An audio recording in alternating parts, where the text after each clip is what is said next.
हाय नमस्कार मो मानस पंडा आपण मानकर हाथ तैयारी कलाकारटे भाइराल भाइरस विषय दयाकोरी मो प्रचार प्रसार मीडिया भाई मान हाथ जोड़ुची कि पचारतुनि मु मो बाटे भले अच्छी से भाइराल भाइरस लोक मु नुहे मोर सी गुरु सी भी भाइराल भाइरस लोक नुहति से पक्का नाटुआ नाट करती तेणु आज प्रचार प्रसार माध्यम सारा ओडिशा कौन सारा भारत दर्शक मान भी कहूँ नाट करंतु नाटुआ ही बंचतु ये भाइराल भाइरस रे किछि मूल्य ना आज्ञा ये माने कहा ना भी धरबिनी गोजबायाणी ठाकुराणी बाहर ताको ना भी धर दउछि को भली लोक आस्ते एबे देखो सेठी काउडुछि से सब समय गोटा हावा कि जोका से समय आसी समय पुणी अपसरी जीव आम ओडिशार दर्शक कला संस्कृतिर दर्शक कला संस्कृति की भल पाती राति अंतरा यात्रा देखती खंडगिरी यात्रा 40,000 दर्शक राति सारा अनिद्रा ही यात्रा देखती नाटुआ कहले आम ओडिशार लोक मैंने तेणु नाटु को आदरी ने से भाइराल भाइरस कुआड़े उबे नाट करने आस नाट कर आम एति खाली कहू चाहूँ आज जो खंडगिरी यात्रा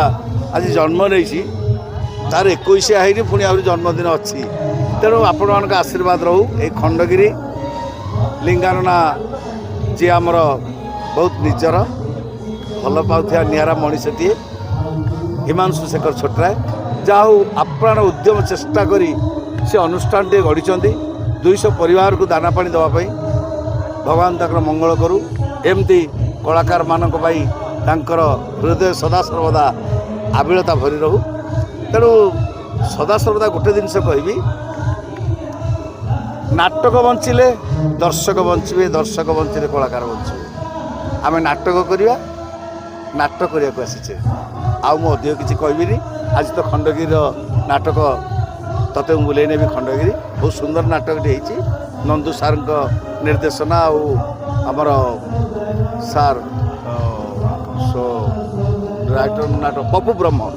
सॉरी प्रभु ब्रह्म जाऊ भल नाटकटे होती श्रीकृष्ण का शेष हस जहाँ को मुझे भल पाई आउ शेष को यूनिक प्रदीप बेहरा सार सबकि सरीगला तो नाटक बहुत सुंदर होती खंडगिरी नाटक आउ दर्शक मान मन को केते दूर पाइब से कहीपरि आम हेले रोसैया दर्शक हेले खाइबे चाखिबे से स्वादटा कहे तेणु मुझे खाली कहबी हाथ जोड़ी प्रार्थना करी ओडिशार अगणित दर्शक मानू मोर दर्शक भगवान जगन्नाथ को मानस पंडा को एमती भल पाया दौ था सारा ओडिशावासी सब फोन आसे मानस भाई को पाटे मत खुशी लगे जे आज संगीत जगतर जड़े बादशाह कहले अत्युक्ति हेनी प्रणव पट्टनायक आज चल जाइए आम मान को छाड़ी विशेषकर मु गायक नायक जेहेतु प्रथम संगीत तापरे अभिनेता तेणु ताकपाई मु अमर आत्मार सद्गति कामना करुच्ची प्रणव पट्टनायक सुंदर गीत एवं सुधा मन पड़े माने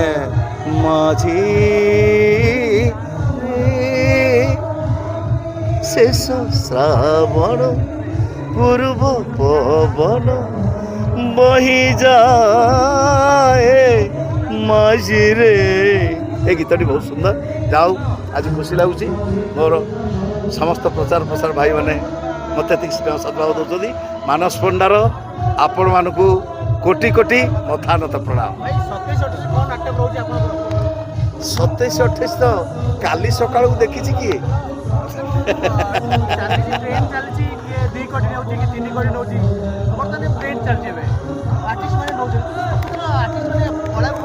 किए 2 कोटी ना किए 3 कोटी ना मो साग पखाड़ा मो भी भल मु क्या मास भात कहीं अनेबी कि मो साग पखाड़े मु भले अच्छी किए कोटे नौ मोर भला सी भर मत टाणुनी मो साग पखाड़े एवं भी बची मला पर्यंत बची थी कि माछ भात सबुदिन न आज्ञा रोच आज नाटकर मत गोटे ब्लड कैंसर हो जाए मिछ रिपोर्ट देती मो सांगटा माने मो प्रेमिका को बाह बोली से कहूँ सांग तो कथा शुणी मत बहुत कांद लगुच कांदिले कौन लाभ बोले सांग କ'ଣ ଲାଭ? ସାଧବ ପୁଅଟା ସାଜି ସମ୍ପର୍କର ବୋଇତକୁ ମୁଁ ଦୂର ବିଦେଶକୁ ନେଇଯିବା ପାଇଁ ଚାହିଁଥିଲି, ହେଲେ କିଏ ଜାଣିଥିଲା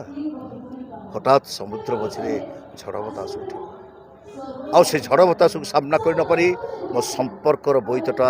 ସେ ସାଗର ମଝିରେ ସମାଧି ହୋଇଯିବ। କେତେ ଭଲ ପାଉଥିଲି ମୋ ପୂଜାକୁ, କେତେ ଭଲ ପାଉଥିଲି। ଆସନ୍ତା ଜୁଲାଇ 4 ତାରିଖରେ ବାହାଘର ହେଇଥାନ୍ତା। ହାତେ ଲମ୍ବର ଓଢ଼ା ଟାଣି ମୋ ପୂଜା ବେବର୍ତ୍ତା ଘର ବୋହୂ ହେଇଥାନ୍ତା। ମୋ ବାପାଙ୍କର ଭଲ ବୋହୂଟିଏ ହେଇଥାନ୍ତା, ମୋର ଭଲ ସ୍ତ୍ରୀଟିଏ ହେଇଥାନ୍ତା।